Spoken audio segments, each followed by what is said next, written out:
कुछ कहानियां सिर्फ सुनी नहीं जाती, उन्हें महसूस किया जाता है, धीरे धीरे अंदर तक उतरती हैं। आपका स्वागत है इस कहानियों की दुनिया में, जहां हर शब्द के पीछे एक एहसास छुपा है, हर दृश्य के पीछे एक सच और हर कहानी के अंत में एक गहरा असर। यहाँ आपको मिलेंगी ऐसी कहानियां जो कभी आपको सोचने पर मजबूर करेंगी, कभी आपके दिल को छू जाएंगी, कभी आपको सस्पेंस में डालकर अंत तक बांधे रखेंगी और कभी आपको एक बिल्कुल नई दुनिया में ले जाएंगी। हर कहानी को ध्यान से लिखा और प्रस्तुत किया गया है ताकि आप उसे सिर्फ सुने नहीं बल्कि महसूस करें, कल्पना करें और खुद को उसका हिस्सा बना लें। तो अगर आप तैयार हैं एक ऐसे सफर के लिए जहां हर वीडियो एक नई कहानी, एक नया अनुभव लेकर आता है, तो हेडफोन लगाइए, रोशनी थोड़ी कम कीजिए और खुद को इस कहानी में डुबो दीजिए, क्योंकि कहानी अब शुरू होती है।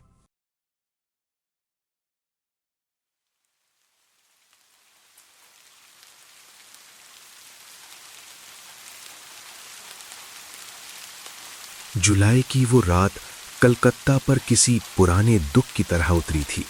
राम मंदिर वाले इलाके की तंग गलियों में बारिश का पानी धीरे धीरे बह रहा था। पीली स्ट्रीट लाइटें उस पानी में टूटकर चमक रही थीं। हवा में भीगे हुए कागजों, चाय और मिट्टी की मिली-जुली गंध थी। कहीं दूर मंदिर की घंटियां बज रही थीं और उनके बीच एक लड़का अपने कमरे में अकेला बैठा था, हाथ में मोबाइल लिए। मोबाइल की स्क्रीन बार-बार चमक रही थी। CA foundation result declared. उसने कांपते हाथों से वेबसाइट खोली। कुछ सेकंड, फिर उसकी आंखें ठहर गईं। वो पास हो गया था। नीचे सड़क पर बारिश अब भी लगातार गिर रही थी, लेकिन उस लड़के के भीतर जैसे पहली बार कोई धूप उतरी थी। उसका नाम था अर्नव त्रिपाठी और उसे तब बिल्कुल नहीं पता था कि ये बारिश सिर्फ एक करियर की शुरुआत नहीं बल्कि एक ऐसी प्रेम कहानी की शुरुआत थी जो उसे सालों तक भीतर से तोड़ती भी रहेगी और बनाती भी रहेगी। राम मंदिर के पास वाली वो पुरानी कोचिंग बिल्डिंग बाहर से किसी सरकारी दफ्तर जैसी लगती थी। दीवारों पर सीलन, खिड़कियों पर जंग और भीतर सैकड़ों सपनों का शोर। हर सुबह वहां लड़के लड़कियां ICAI के मोटे नोट्स लेकर पहुंचते। कोई रैंक की बातें करता, कोई अटेम्प्ट्स की। किसी के चेहरे पर कॉन्फिडेंस होता, किसी पर डर। उसी भीड़ में पहली बार अर्नव ने उसे देखा था। हल्के नीले रंग का कुर्ता, बारिश से थोड़े भीगे बाल, हाथ में नोटबुक और आंखों में अजीब सी शांति। वो बाकी लड़कियों जैसी नहीं लगती थी, न ज्यादा हंसती न दिखावा करती, बस चुपचाप अपनी सीट पर बैठकर पढ़ती रहती। नाम था अन्वी सेन। पहली बातचीत भी अजीब सी हुई थी। उस दिन अकाउंट्स के सर ने अचानक एक सवाल पूछ लिया था। पूरी क्लास चुप थी। तभी पीछे से अर्नव बोला, सर आंसर गलत होगा लेकिन कोशिश कर सकता हूं। पूरी क्लास हंस पड़ी। सर ने मुस्कुराकर कहा, तुम्हारे जैसे कॉन्फिडेंस वाले लोग या तो बहुत बड़े CA बनते हैं या मोटिवेशनल स्पीकर। उस दिन क्लास के बाद अन्वी पहली बार उसके पास आई। तुम हमेशा ऐसे ही बोलते हो? अर्नव ने कंधे उचकाए। डर लगने लगे तो जोक्स मार देता हूं। अन्वी हल्का सा मुस्कुराई और शायद वहीं से सब शुरू हुआ। कोलकाता की बारिश बड़ी खतरनाक होती है। वो लोगों को पास ले आती है। धीरे धीरे दोनों साथ बैठने लगे, साथ नोट्स बनाते, लाइब्रेरी में घंटों पढ़ते और जब पढ़ाई से दिमाग फटने लगता तो राम मंदिर के सामने वाले छोटे चाय वाले के यहां जाकर खड़े हो जाते। बारिश की बूंदें टीन की छत पर पड़ती रहती और वे दोनों एक ही कुल्हड़ से चाय पीते रहते। तुम्हें सच में लगता है हम CA बन पाएंगे? एक शाम अन्वी ने पूछा। अर्नव ने सड़क पर बहते पानी को देखते हुए कहा, मुझे तो यह भी नहीं लगता था कि तुम मुझसे बात करोगी। अन्वी हंस पड़ी। उसकी हंसी बहुत धीमी थी, लेकिन अर्नव को हमेशा देर तक सुनाई देती रहती। धीरे धीरे उनकी दुनिया छोटी होने लगी। सुबह क्लासेस, दोपहर लाइब्रेरी, रात फोन कॉल्स, कभी सिलेबस की बातें, कभी सपनों की। CA बनने के बाद? अन्वी पूछती। माँ के लिए बड़ा घर, अर्नव ने जवाब दिया। और वो थोड़ा रुकता, अगर तुम साथ रही तो शायद जिंदगी भी। फोन के उस पार अक्सर कुछ सेकंड की खामोशी रहती। फिर अन्वी धीरे से कहती, पहले इंटर क्लियर कर लो। समय धीरे धीरे आगे बढ़ा, फाउंडेशन निकल गया। अब असली लड़ाई शुरू हुई, सीए इंटरमीडिएट। उस साल की सर्दियां कोलकाता में कुछ ज्यादा लंबी लगी थी, शायद इसलिए क्योंकि दोनों अपनी अपनी किताबों में गुम होते जा रहे थे। फिर रिजल्ट आया, अन्वी पास हो गई, अर्नव सिर्फ 6 नंबर से फेल। उस दिन पहली बार उसने खुद को भीड़ में अकेला महसूस किया। बाकी लोग घर जा चुके थे, कोचिंग की सीढ़ियां खाली थीं, बाहर हल्की बारिश हो रही थी। अर्नव बस सीढ़ियों पर बैठा स्क्रीन देखता रहा। अन्वी उसके पास आई। अर्नव, उसने मुस्कुराने की कोशिश की। बस 6 नंबर। लेकिन उसकी आवाज टूट गई। अन्वी उसके पास बैठ गई। नेक्स्ट अटेम्प्ट में हो जाएगा, अन्वी ने धीरे से कहा। अर्नव ने पहली बार महसूस किया कि कुछ दर्द ऐसे होते हैं जिन्हें शब्दों से नहीं भरा जा सकता। अन्वी आर्टिकलशिप में चली गई। नई ऑफिस, नई रिस्पॉन्सिबिलिटीज, नई दुनिया। सुबह लोकल ट्रेन, रात तक ऑडिट्स, क्लाइंट्स, ऑफिस पॉलिटिक्स। और इधर अर्नब फिर से हॉस्टल में सेल्फ स्टडी में बैठा था, उसी रूम पर, उसी नोट्स के साथ। बस अब उसके आसपास के चेहरे बदल चुके थे। धीरे धीरे उनके कॉल्स कम होने लगे। पहले जो लड़की रात 2 बजे तक उससे बातें करती थी, अब अक्सर सिर्फ इतना लिखती, बहुत टायर्ड हूं, कल बात करते हैं। और वो कल अक्सर कई दिनों बाद आता। अर्नब समझने की कोशिश करता, लेकिन समझना और सहना दोनों अलग बातें होती हैं। एक शाम अर्नब उसे ऑफिस के बाहर लेने गया। बारिश हो रही थी, सड़क पर गाड़ियों की लंबी लाइन थी, लोग भाग रहे थे। अन्वी अपने कॉलीग्स के साथ बाहर निकली। उसके हाथ में लैपटॉप बैग था, चेहरे पर थकान, लेकिन अब उसके चलने में एक अलग कॉन्फिडेंस था। उसके साथ एक लड़का भी था, करीब 26-27 साल का, फॉर्मल शर्ट, शांत चेहरा। मीट रोहित सर, अन्वी ने कहा, हमारी टीम हैंडल करते हैं। रोहित ने हाथ मिलाया। अन्वी आपकी बहुत तारीफ करती है। अर्नव मुस्कुराया, लेकिन भीतर कुछ अजीब सा चुभा। दूसरा अटेम्प्ट, फिर फेलियर। इस बार अर्नव पूरी तरह टूट गया। वो खुद से नजरें नहीं मिला पाता था। घर वालों के सवाल, रिश्तेदारों की बातें, दोस्तों का आगे निकल जाना, सब धीरे धीरे उसके भीतर जमा होने लगा। और सबसे ज्यादा दर्द तब होता जब वो अन्वी को बदलते देखता। अब वो कॉर्पोरेट लाइफ का हिस्सा थी। Weekend outings, office parties, late night work calls. उसकी बातें बदल रही थी, उसकी प्रायोरिटीज भी। एक रात फोन पर दोनों में झगड़ा हुआ। तुम्हारे पास मेरे लिए टाइम ही नहीं है, अर्नव बोला। उस रात उसने पहली बार महसूस किया कि अन्वी की दुनिया अब उससे बड़ी हो चुकी है, और शायद वो उसमें पीछे छूट रहा था। अर्नव, मैं कोशिश कर रही हूं, अन्वी ने कहा। नहीं, तुम आगे बढ़ रही हो और मैं वहीं खड़ा हूं। तो क्या करूं मैं? रुक जाऊं? उस सवाल के बाद कुछ देर दोनों चुप रहे।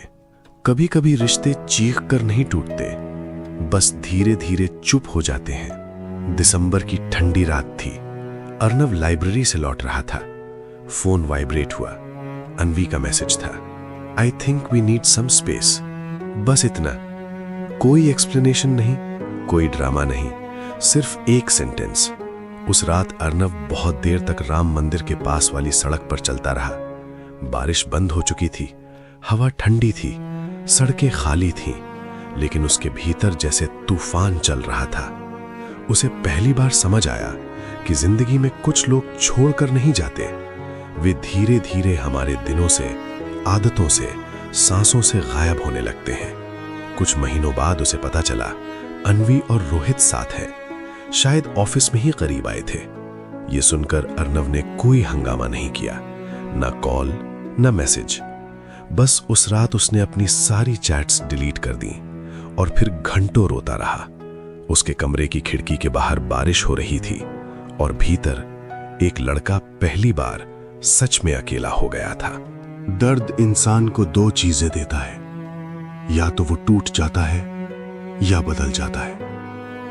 अर्नब बदल गया। उसने खुद को पढ़ाई में झोंक दिया। अब वो किसी को प्रूव करने के लिए नहीं पढ़ रहा था, न प्यार पाने के लिए, न कंपैरिजन के लिए, बस खुद को बचाने के लिए। दिन गुजरते गए। वो कम बोलने लगा, कम हंसने लगा, लेकिन अब उसकी आंखों में एक अजीब सी स्थिरता आ गई थी। और फिर तीसरे अटेम्प्ट में उसने इंटरमीडिएट क्लियर कर लिया। उस दिन वो बहुत देर तक ICAI की वेबसाइट देखता रहा। कोई सेलिब्रेशन नहीं, बस एक लंबी सांस, जैसे सालों से सीने पर रखा पत्थर थोड़ा हल्का हुआ हो। समय सबसे अजीब चीज है, वो किसी के लिए रुकता नहीं। धीरे धीरे आर्टिकलशिप खत्म हुई, फाइनल की तैयारी शुरू हुई। जिंदगी आगे बढ़ती रही। अन्वी अब उसकी जिंदगी में नहीं थी, लेकिन उसकी यादें थीं। बारिश में, पुरानी चाय की दुकानों में, लाइब्रेरी की स्मेल में, और हर उस सड़क पर जहां वे साथ चले थे। लेकिन अब वो उन यादों से भागता नहीं था, उन्हें बस चुपचाप अपने भीतर रहने देता था। 6 महीने बाद एक और रिजल्ट डे। इस बार CA फाइनल। सुबह से ही वेबसाइट क्रैश हो रही थी। अर्नव कमरे में अकेला बैठा था। बाहर जुलाई की बारिश हो रही थी, ठीक वैसी जैसी सालों पहले फाउंडेशन रिजल्ट वाले दिन हुई थी। उसने ट्रेम्बलिंग फिंगर्स से रिजल्ट खोला। कुछ सेकंड, फिर स्क्रीन पर लिखा आया, पास। अर्नव कुर्सी पर पीछे टिक गया। उसकी आंखें बंद हो गईं। इतने साल, इतनी फेलियर्स, इतनी रातें, इतनी टूटन, सब अचानक उसकी आंखों के सामने घूम गया। और फिर धीरे धीरे उसकी आंखों से आंसू बहने लगे। यह सिर्फ एक एग्जाम क्लियर होने की खुशी नहीं थी, यह उस लड़के की जीत थी जो कभी खुद को हार चुका था। वर्षों बाद मुंबई, समुद्र के किनारे बनी एक बड़ी होटल बिल्डिंग। कॉर्पोरेट सेमिनार चल रहा था। अब अर्नब एक एस्टैब्लिश CA था। चेहरा मैच्योर हो चुका था। आंखों में पहले जैसी बेचैनी नहीं रही थी। सेमिनार खत्म होने के बाद वो कॉफी लेकर बालकनी में खड़ा था। तभी पीछे से एक आवाज आई, तुम अब भी बिना शुगर की कॉफी पीते हो? उसका हाथ रुक गया। वो धीरे से पलटा। अन्वी? सालों बाद वही आंखें, बस अब उनमें थकान ज्यादा थी। कुछ सेकंड दोनों चुप रहे, जैसे समय अचानक पीछे लौट आया हो। दोनों मरीन ड्राइव तक साथ चले। रात गहरी थी, समुद्र की लहरें पत्थरों से टकरा रही थीं। कैसे हो? अन्वी ने पूछा। अच्छा हूं, अर्नव ने जवाब दिया। सच में? अन्वी ने दोबारा पूछा। अर्नव हल्का सा मुस्कुराया। अब शायद हां। कुछ देर दोनों चुप रहे। फिर अन्वी बोली, मैंने तुम्हें बहुत हर्ट किया था ना? अर्नव ने समुद्र की तरफ देखा। उस समय लगता था मेरी जिंदगी खत्म हो गई। अर्नव ने जवाब दिया, और अब लगता है वही दर्द जरूरी था। अन्वी उसकी तरफ देखती रही। उसकी आंखें भीग चुकी थीं। रोहित और मैं साथ नहीं है अब, अन्वी ने कहा। अर्नव ने बस धीरे से सिर हिलाया। उसे अब कोई झटका नहीं लगा। कुछ रिश्ते खत्म होने के बाद सिर्फ कहानी बन जाते हैं, और कहानियां दर्द नहीं देती। तुम्हें कभी रिग्रेट होता है? अन्वी ने पूछा। अर्नव कुछ देर सोचता रहा, फिर बहुत शांत आवाज में बोला, पहले होता था, अब नहीं। क्यों? अन्वी ने पूछा। वो हल्का सा मुस्कुराया। क्योंकि अगर मैं उस समय नहीं टूटता तो शायद कभी बन भी नहीं पाता।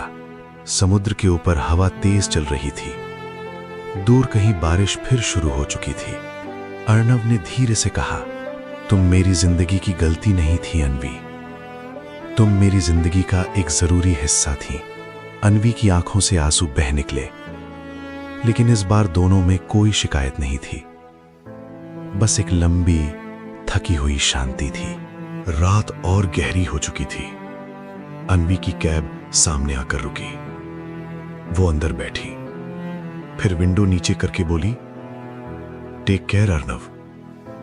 अर्नव मुस्कुराया और कहा, तुम भी। कैब धीरे धीरे बारिश में दूर चली गई। अर्नव वहीं खड़ा समुद्र को देखता रहा।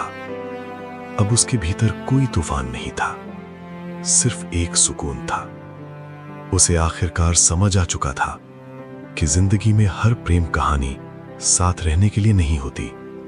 कुछ प्रेम कहानियां सिर्फ हमें बदलने आती हैं, हमें मजबूत बनाने, हमें हमारी असली पहचान देने, और फिर चुपचाप बारिश की तरह गुजर जाती हैं।